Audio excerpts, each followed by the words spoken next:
हिंदी में यूपीएससी की तैयारी से संबंधित प्रोग्राम्स को देखने के लिए सब्सक्राइब करें स्टडी IQ-IAS हिंदी। नमस्कार, बहुत बहुत स्वागत है आप सभी का स्टडी IQ-IAS हिंदी में। मेरा नाम है अतुल जैन। अगर मैं आपसे कहूं कि दुनिया में कुछ गुत्थियां ऐसी भी हैं जो आज तक सुलझाई नहीं जा सकी हैं और जिनको लेकर मानव का जो मस्तिष्क है, भले ही कितना विज्ञान विकसित हो गया हो, भले ही हमने कितनी भी टेक्नोलॉजी का विकास कर लिया हो, कुछ गुत्थियां ऐसी रह गई हैं जो हमारे दिमाग में अभी तक हैं और उनका समाधान जो है हम लोग अभी तक एक सही तरीके से ढूंढ नहीं पाए हैं। तो ऐसी गुत्थियों में सबसे ऊपर नाम आएगा शायद MH370 की दुर्घटना का। तो MH370 जैसा कि आप नाम से समझ सकते हैं, मलेशियन एयरलाइंस का एक वायुयान था। कुआलालंपुर से बीजिंग जा रहा था, एकदम नॉर्मल, कोई दिक्कत नहीं। 239 यात्री थे जहाज में, क्रू था, पायलट थे, सब कुछ था। और वो विमान जो है वो उड़ रहा था और उड़ते उड़ते वो विमान अचानक से गायब हो गया। वो अपना जो उसका सिग्नल होता है, सिग्नल से वो गायब हुआ। और ये बात 2014 की है और चूंकि उसमें बड़े सारे यात्री थे, बहुत बड़ी बात थी किसी तरह से विमान का लापता होना, तो दुनिया के बहुत सारे देशों ने अपनी पूरी ताकत लगा दी, अपना सारा विज्ञान लगा दिया कि किसी तरह से इसको सर्च कर पाएं। लेकिन इतने वर्ष हो गए, आज तक ना तो उस जहाज का मलबा मिला है, ना आज तक कोई ऐसी थ्योरी मिली है कि भाई उस जहाज के साथ हुआ क्या। तो ये जो रहस्य है, ये एक तरह से कुछ ऐसे गिने चुने रहस्यों में से रह गया जिन्हें आधुनिक विज्ञान आज तक सुलझा नहीं पाया है।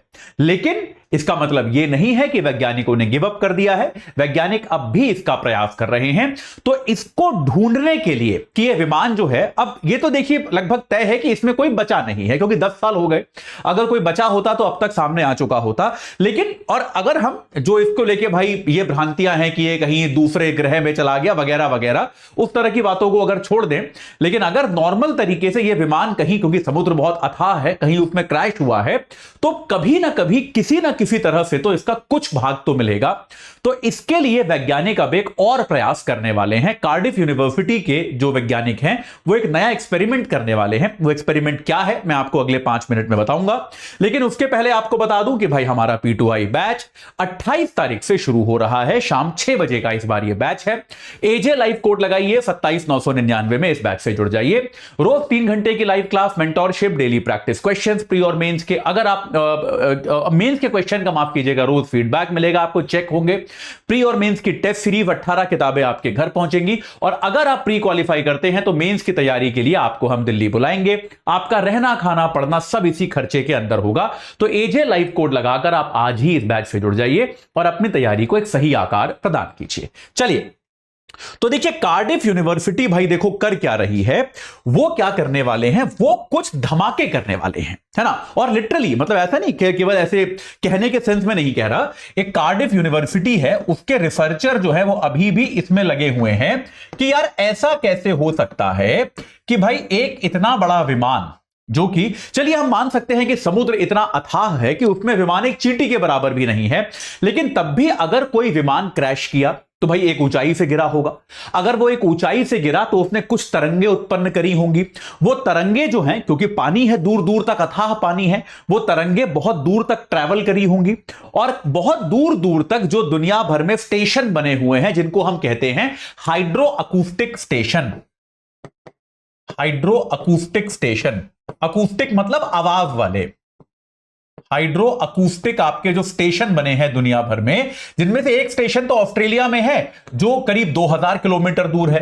तो इस बात में कोई वैज्ञानिकों को संदेह नहीं है कि यार अगर यह विमान जो है वास्तविकता में पानी से टकराया और पानी में क्रैश किया, जिसकी संभावना सबसे ज्यादा है भाई, और विकल्प ही क्या है। अगर विमान जो है क्रैश करेगा तो पानी पे ही गिरेगा और कहां जाएगा।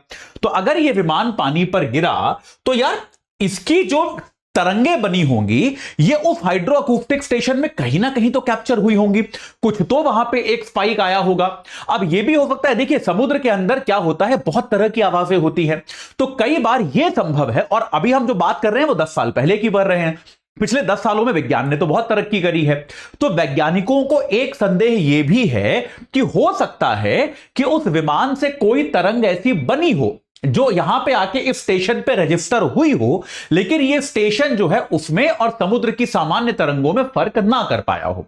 तो ऐसे में अगर हम उस सिनारियो को एक बार रिक्रिएट करें, अगर हम क्या करें, इसके लिए वैज्ञानिक क्या करने वाले हैं, नियंत्रित धमाके करने वाले हैं समुद्र के अंदर। अगर हम इस क्षेत्र में, जिस क्षेत्र को हम कहते हैं सेवंथ आर्क, आपको मैं दिखाऊंगा ये मानचित्र पे अभी, तो ये क्या करने वाले हैं, इस क्षेत्र में कुछ कंट्रोल्ड एक्सप्लोजन्स करने वाले हैं कि ऐसे धमाके जो बहुत ज्यादा बड़े ना हो और जो लगभग वॉल्यूम में उतने ही हो कि एक कम ईंधन वाला जहाज अगर गिरेगा तो वो लगभग इतना ही धमाका करेगा। ऐसे अलग अलग दूरियों पर धमाकों की एक सीरीज करने वाले हैं और उसके बाद देखने वाले हैं कि भाई ये जो हाइड्रो अकूस्टिक स्टेशन है, यहां पर ये वाले कंट्रोल धमाके कैसे रजिस्टर होते हैं। फिर 10 साल पुराने डेटा से इसकी तुलना की जाएगी और देखा जाएगा कि क्या ऐसा कोई धमाका, ऐसा कोई पैटर्न मिला था, और अगर ऐसा कोई पैटर्न मिला था तो वो कौन सी जगह से कंसिस्टेंट है, उसी क्षेत्र में इस विमान के मलबे को ढूंढा जाएगा। सुनने में ऐसा लगता है कि बड़ा लॉन्ग शॉट है, और यह बात सही भी है, मैं भी मानता हूं कि बड़ा लॉन्ग शॉट है। सफलता की संभावना कोई बहुत ज्यादा नहीं है, ऐसा निश्चित तौर पे हम सुनकर ही कह सकते हैं। ऐसा प्रतीत नहीं होता कि कोई बड़ा कॉन्फिडेंट ये एक्सपेरिमेंट है। एक हिट एंड ट्रायल टाइप का एक्सपेरिमेंट किया जा रहा है कि करके देखते हैं, क्या पता हमें कोई जानकारी मिल जाए उन संभावित क्षेत्रों के बारे में जहां पर इसका मलबा गिरा हो सकता है। अगर मैं आपको दिखाऊं कि वो कौन सा क्षेत्र है जहां पर यह किया जाने वाला है, तो आप ऐसे देख सकते हैं। ये आप देखेंगे मलेशिया कुआलालंपुर है और यहां पर ऑस्ट्रेलिया है। तो अगर आप विश्व मानचित्र में देखें तो ये वाला जो क्षेत्र है, इसको, ये जो एक पट्टी बनाई हुई है, इस पट्टी को कहा जाता है सेवंथ आर्क, और यह माना जाता है कि वो विमान जो है इसी क्षेत्र में कहीं पर खो गया।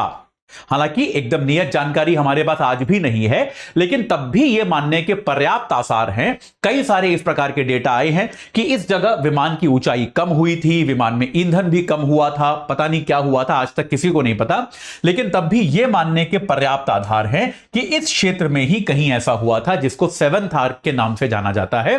तो वैज्ञानिक कार्डिफ यूनिवर्सिटी के क्या करने वाले हैं, इस सेवंथ आर्क वाले क्षेत्र में क्या करने वाले हैं, एक नियंत्रित धमाकों का सीरीज चलाने वाले हैं और इस सीरीज से देखेंगे कि क्या उस समय जो धमाके सुनाई पड़े थे, क्या उनके जैसा कोई धमाका है या नहीं है। अगर नहीं है तो फिर यह एक्सपेरिमेंट फेल हो जाएगा। अगर उसके जैसा कोई धमाका देखने को मिलता है तो निश्चित तौर पर जो सर्च है वैज्ञानिकों की वो थोड़ी सी नैरो हो जाएगी, थोड़ी सी संकरी हो जाएगी, और अपेक्षाकृत मलबा ढूंढने की अगर कोई संभावित प्रक्रिया चल रही है तो उसमें शायद थोड़ा सा लाभ आपको देखने को मिल सकता है। यह एक्सपेरिमेंट सफल होगा या नहीं होगा भविष्य के गर्भ में है, लेकिन एक प्रयास किया जा रहा है, इस प्रयास को जानना हमारे लिए आवश्यक है। ठीक है, आगे इसका जब भी परिणाम आएगा तो मैं आपको बताऊंगा। चलिए, तो अभी के लिए इतना ही। आपको एक बार दोबारा बता दूं कि भाई हमारा P2I बैच 28 तारीख से शुरू हो रहा है। AJ लाइव कोड लगा के 27,999 में आप जुड़ सकते हैं। रोज 3 घंटे की live class, mentorship, daily practice questions, pre और मेंस के क्वेश्चंस का सॉल्यूशन, फीडबैक, मार्क्स मिलेंगे आपको। प्री मेंस की टेस्ट सीरीज 18 प्रिंटेड किताबें आपके घर पे, और अगर आप प्री क्वालिफाई करते हैं तो मेंस की तैयारी के लिए आपको दिल्ली बुलाना, आपका रहना, खाना, पढ़ना सब कुछ इसी खर्चे के अंदर समावेशित होगा। तो आज ही AJ लाइव कोड लगा के इस बैच से जुड़ जाइए और अपनी तैयारी को एक सही आकार प्रदान कीजिए। इस चर्चा से जुड़ने के लिए आप सभी का बहुत बहुत धन्यवाद। हिंदी में यूपीएससी की तैयारी से संबंधित प्रोग्राम्स को देखने के लिए सब्सक्राइब करें स्टडी IQ IAS हिंदी।